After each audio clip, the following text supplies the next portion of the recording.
morning, guys. I am having another beautiful day.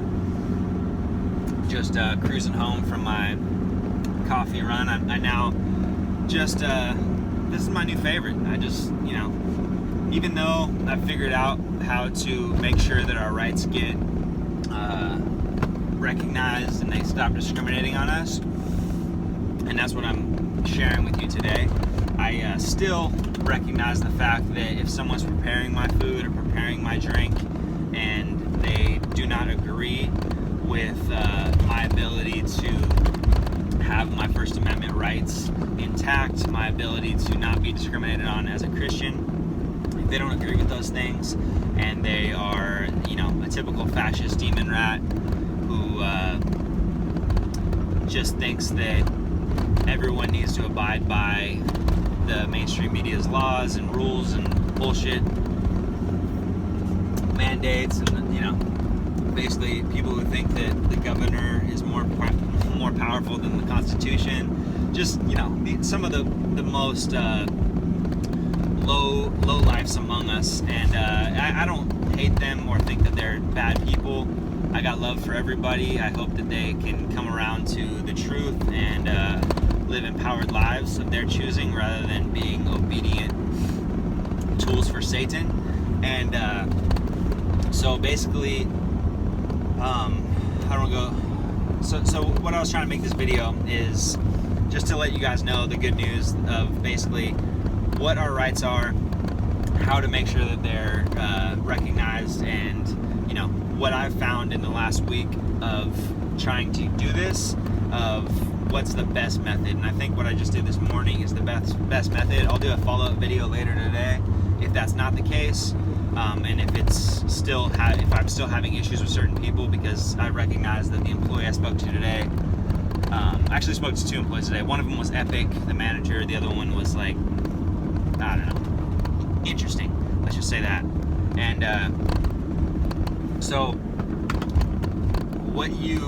first what you need to know is that everything that's going on right now with regards to face covering, social distancing, contact tracing, all of this stuff is unconstitutional. And if you guys didn't know, the Constitution has always been the supreme law of the land. If and when any rule, ordinance, lesser law conflicts with the Constitution, that other law for Americans does not exist, because the Constitution is what guides our life. The Bill of Rights is what guides our life. We don't have to worry about anything that conflicts with that. That is actually un-American to follow those laws, or they're not laws in this case. They're rules and they're ordinances, and they're unconstitutional. And so for those of you who are like, yeah, I don't know, man, that doesn't seem like anything that anyone else is talking about. How am I supposed to believe you? So I don't want you to believe me. I want you to do your own research. I want you to go home, if you're not at home, and get on your computer and look up Madison versus Marbury 1803, and you will see that the findings were clear. They basically established judicial review, which I'm not going to get into. I find that to be somewhat practical, because the Constitution should evolve, but also very problematic depending on who is actually in our Supreme Court, who we give that power to manipulate and change our Constitution. So I'm not going to go into the entirety of the case, but the important thing for this situation that we're all living in right now to understand is that Madison versus Marbury 1803 reaffirmed that the Constitution is the supreme law of the land, and that any lesser law or rule or ordinance that conflicts with the Constitution is by definition null and void. And so shout out to Greg Anderson, the cop who basically made that viral YouTube video, and that's how I got introduced to that information. I also made a video following up on that I think more people should check out. But basically what I'm trying to say is that kind of started my mental process of okay, so everything that's been going on that feels horribly wrong, that feels horribly unlawful, it actually is. And so that was kind of okay, you felt like you were in the right, and that's because you were. And so that kind of gave me more confidence to continue to look for other ways to see to it that our rights don't get taken. And so I've been following different freedom advocates. I've been listening to different people talk about their experiences trying to get treated at different places like a normal human being, despite the fact that they don't want to wear the satanic face garb that is being unconstitutionally mandated on our populace. And so basically I came across this woman named Peggy Hall. For those of you who don't know her, you can check her out on thehealthyamerican.org, and she is epic, just like totally good energy. I'm actually about to meet her in person later this week. I'm going to one of her seminars to learn even more about not my rights personally, because at this point I actually know everything that I need to know to see to it that my rights are respected and that I can, you know, exist as a human being without being discriminated upon. And so that's cool, and that's why I'm happy to share that with you. I think more people need to embrace those rights that you guys all have as well. And so the reason I'm going to go and meet Peggy Hall and go to this meeting is because I want to learn more information so that I can possibly help out other small businesses. Because if you guys haven't followed the actual happenings, the businesses being shut down aren't being big business. The businesses being shut down aren't big businesses. Sorry, it's early, guys. The businesses being shut down are small businesses, mom and pop shops. They're both being shut down by the government with these unconstitutional mandates, and they're also being shut down by rioters and looters who are burning and destroying their businesses, many of which will never return. And so small businesses are just under attack in every way, shape, or form, as is the working class, as is any non-evil human. It's a crazy time to be alive, guys, and I just want to send you all some love, and I wish I could hug you all. I'm fucking feeling a closeness deficit. Like, I'm used to just going out and kind of being like social and like hug people when I see them, and it's just a different vibe. You know, most people are just very closed off now. I mean, occasionally you'll meet somebody who is awake and they're cool, and that's awesome. I definitely relish those moments, but on the greater culture, it's just really, really sad sight. I honestly think that seeing somebody with a mask is like visual violence. I really, really, on a spirit level, it just really, really hurts me personally, because I'm very empathetic and I don't like to see. What hurts the most is when I see children wearing masks. Like, I just wish I could call CPS and report their parents, but then part of me like knows that who else would they go to if not those retards that are making them wear masks. So it's just a sad sight all the way around, and I really don't blame those parents. I blame the demons who are putting out that information that they know is false. Demons like Fauci, like Bill Gates, like the entire Zionist mainstream media. There's more of them than I could list. Pedo Wood, all these people, they're just evil, awful people. And even them, I hope that they can find what's right, find what's good. I don't think that that they have no chance of becoming good people, but I just have to call it like I see it. They definitely aren't good people right now. And so anyways, I'm digressing. So the point that I'm getting at is that we all need to do what we can to help one another in this time, whether that's offering somebody who's been displaced a place to sleep or telling them of an evacuation shelter you know of. For those of you who haven't seen my post, if you live in the Santa Cruz area, the Soquel Seventh-day Adventist Church is an evacuation camp with plenty of space. Like, I'm talking like it could have thousands more people. And I know that because every single year they host, I think it's 7,000 people, and they have a bunch of different RV hookups and all sorts of different ways of keeping people comfortable while they're there. And this year they actually were disallowed from doing that because of these unconstitutional mandates, and unfortunately they capitulated and they followed man's law rather than God's law, which anyways, again, I'm digressing. There's just so much to this that it's hard for me to stay focused. But so we all need to do what we can to help one another. We are all in this together. It's best to be as respectful and kind to people as possible, even people that are treating you awfully. That's only because of their environmental conditioning. That's only because of the lies that are floating around in their brain. They're telling them that what they're doing is right, even though anyone with eyes who is mentally capable and aware can see that it's clearly not. But you can't blame somebody for their conditioning. You just have to recognize it and hope that we can all create an environment that leads to better humans who treat one another with love and kindness and respect, rather than hatred and division and all the partisan bullshit that we're seeing all over the place nowadays. And so, anyways, let me get back to the rights portion. So, as an American, we cannot agree to these ordinances, and that's just first and foremost. That's what everyone needs to understand. But furthermore, if you are any religion that prohibits the wearing of face coverings, I don't know everything about every religion, so please enlighten me if you're like a Hindu and that's disallowed in your culture, or if you're a Sikh. I know you guys have to wear the turbans, but is there something that says you're not allowed to wear something over your face? Like, I would think that it would be a common thing, just because covering your face has always been associated with criminality and dishonesty and secrecy.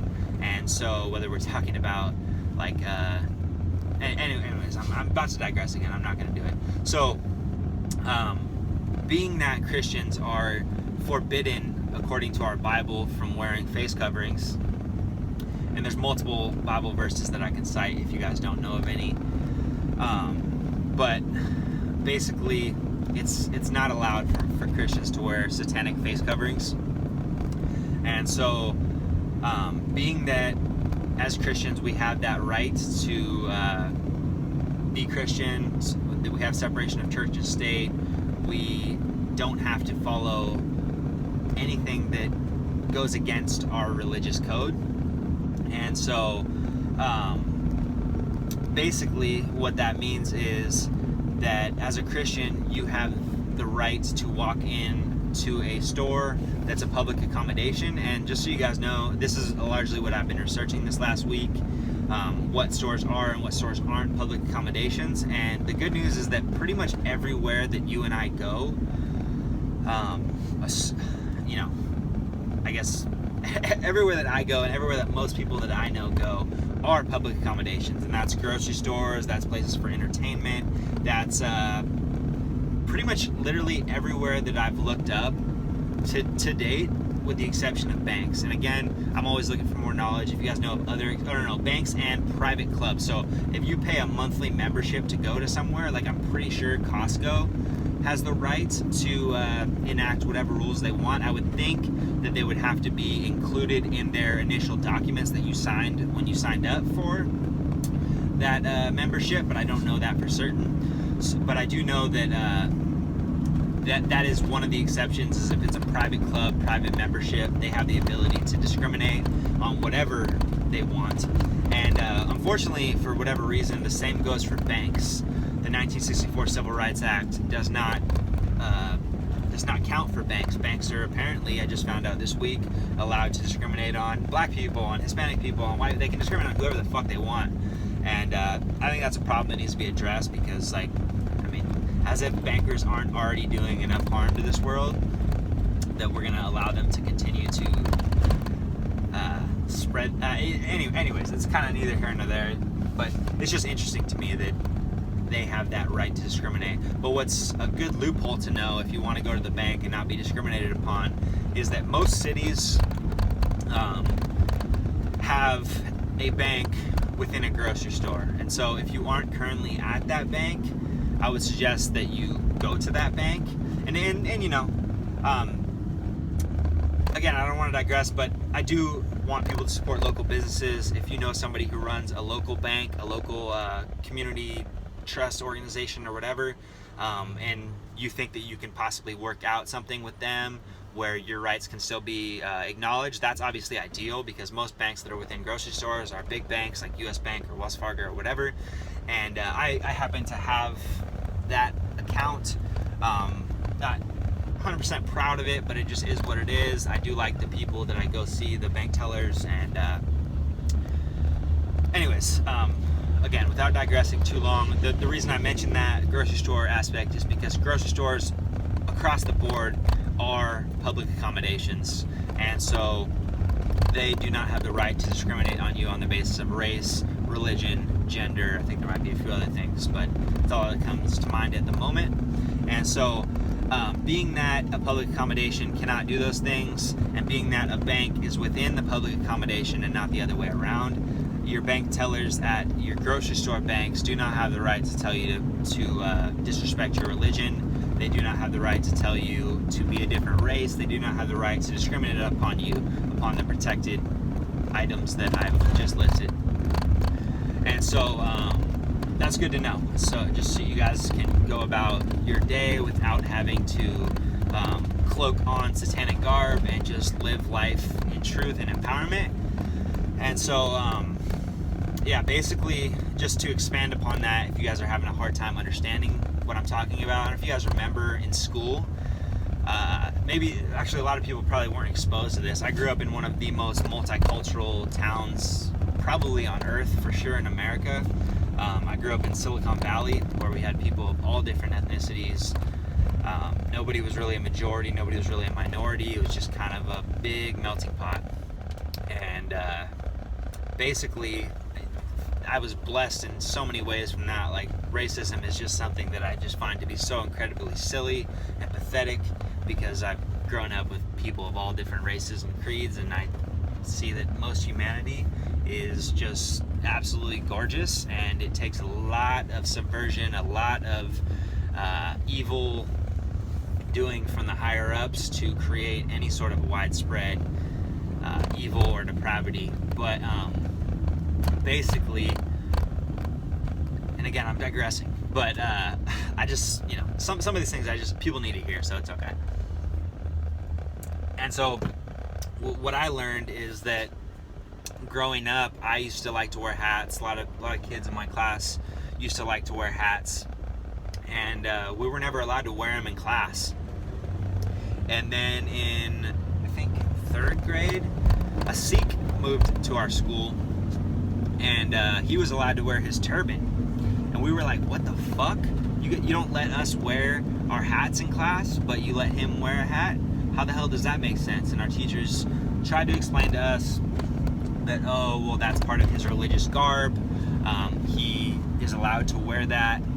We can't discriminate upon him. And you guys just like to wear hats. It has nothing to do with your religion, and it can be a distraction in class. They would say some stupid shit like that. And so we don't allow it.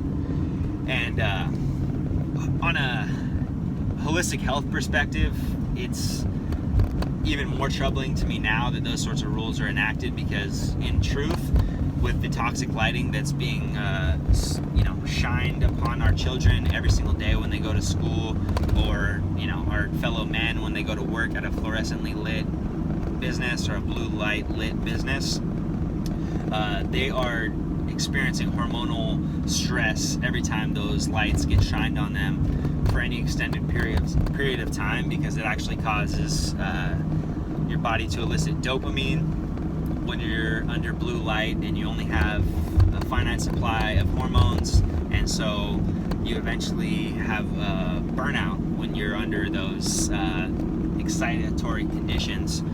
And so it's actually much healthier to be covered up to the extent possible if and when you have to be indoors under fluorescent lights. And so wearing a hat, doing anything you can to keep that toxic light, honestly, our children shouldn't be under that lighting. They should be outdoors under redwood trees, under big natural settings where they're breathing fresh air, getting little bits of sunlight here and there as they need. They should have the option to be in the sun or the shade depending on how they feel. They should not be cordoned in little cells that we call classrooms. And so anyways, I'm actually really excited. Azada, if you ever watch this, I so appreciate you for reaching out to me about that job, which I'm blanking on the title or role or whatever you want to call it, to help you to structure what our kids actually go through and our teachers actually go through during the educational process. From a health perspective, she reached out to me to see if I could help with some like postural recommendations, some overall holistic health recommendations, and a couple other things that I'm blanking on right now. And so I'm really excited to be working with her on that. And I encourage all you guys to get involved in your local school systems, to create homeschooling co-ops, to create, as healthy of environments for our children as physically possible. But anyways, another digression, which I hope was valuable for you guys.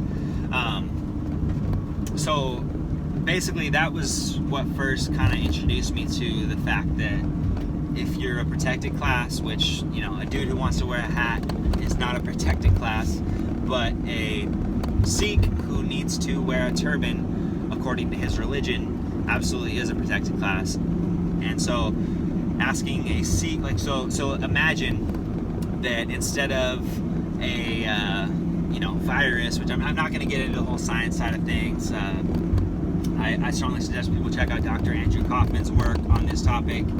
He is a gold mine of information as far as understanding the pseudoscience behind this whole agenda. But let's say instead of them pretending that we were all experiencing this bat virus or whatever they want to call it, that was like a respiratory virus. Let's imagine that it was a extremely deadly version of lice. Let's say that whether it was bioengineered lice or naturally made lice, this is some lice that also nibbled on your spine, or not nibbled on your spine, nibbled on your scalp and created infections and killed people. And so let's say that there was a public health mandate, there was ordinances, there was rules, there was all the same bullshit that we're seeing right now, and there was at every place you go a person there to check your hair, to make sure that you didn't have lice, to make sure that you were clean and able to go into the building. Now, they would have the right in those circumstances, you would imagine, to check anyone's hair, right? But they would not have the right to tell a Sikh to take off his turban, because that is his religious garb and is prohibited under the 1964 Civil Rights Act to discriminate upon somebody's religion, race, or gender. So similarly, it would be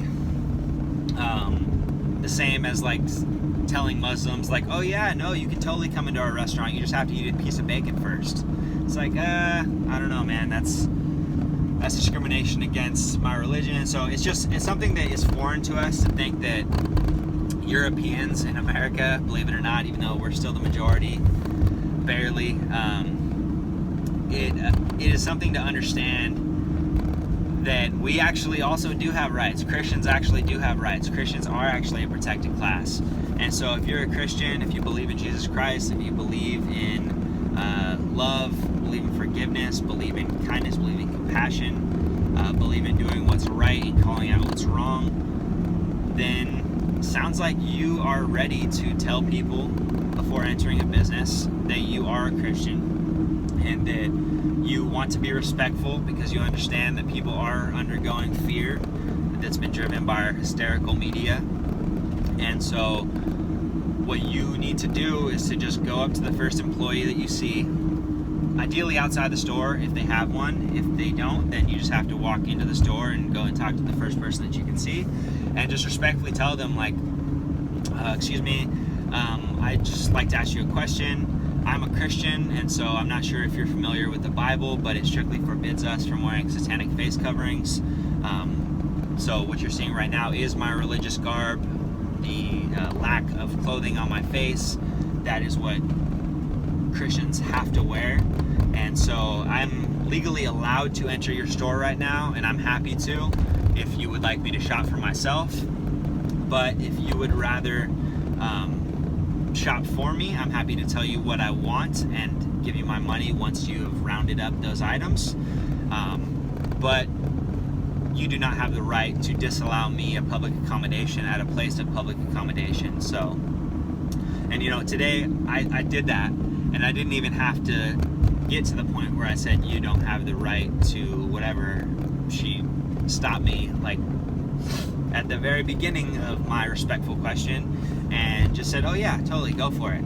And just she let me go and shop. I bought my couple items, and then she was waiting near the customer service booth, and when I was about to get into the checkout line, she said, you can come over here. And so I went to her line, and she did what lots of people do. I've been going mask free most of this whole time, just a lot less educated mask free, just more like doing what I know in my heart is right. And most people, when you walk up to them without a mask, they'll pull down their mask just because they don't like that shit either, and so they want to, you know, be human with you in that moment. And so she did what lots of those people would do, and she pulled down her own face mask, and we had a little conversation. She basically told me like she totally gets it. She's like totally on board, totally respectful of our rights, that, you know. And it was just a really positive interaction, a really good way to start the day. And so for any of you guys out there who are trying to see to it that your rights are respected, trying to see to it that you get treated like a human being in your own country, that's the best way that I've found so far. And I will update you guys further if that turns into somehow a problem in the future. I don't doubt that I will probably come across a demon rat who is so mentally subverted that they aren't willing to have a respectful conversation. They aren't willing to either accommodate me in a respectful manner while I wait outside, honoring their desire for safety. You know, I recognize the fact that I probably will still come across somebody like that, but I would guess, and you guys can tell me if I'm wrong, that this is probably the best way to go about it, and it's probably going to diminish the chances of any sort of anger or animosity between people, because at the end of the day, we don't want to create division. We don't want to make anybody who is just doing as they're told, anybody in the working class, or even just acting out on the lies that have been implanted into their psyche. We want to bring people to the truth, bring people to what's right, and so you do that by being kind, you do that by being empathetic, and so just be respectful to the extent that you can. And you know, the only downside to this approach that I can imagine is that, you know, I personally like to meet cops, I personally like to shake hands with patriots, I personally like to get to know good people, and so I think this method will probably disallow me from meeting as many cops as I have been meeting in the last couple days. But you know, it is what it is. At the end of the day, I still think it's the best way to go about it. So anyways, I've arrived home, and I hope you guys have a beautiful, blessed week, and experience nothing but, you know, better and better and better and better life experiences as you go on. I don't condone our old normal. I sure as shit don't condone our new normal. We all need to make this world better for ourselves, for our children, and we need to do that every single day. We need to not be focused on anything other than improving what's going on, because shit is very dark right now, guys. It's extremely dark. It's a tough time to be a human being, and so like I said at the beginning, my heart goes out to all you guys. I got nothing but love for you, no matter your situation, no matter your programming, and I just, you know, hope you guys all have a blessed week. Have a good one.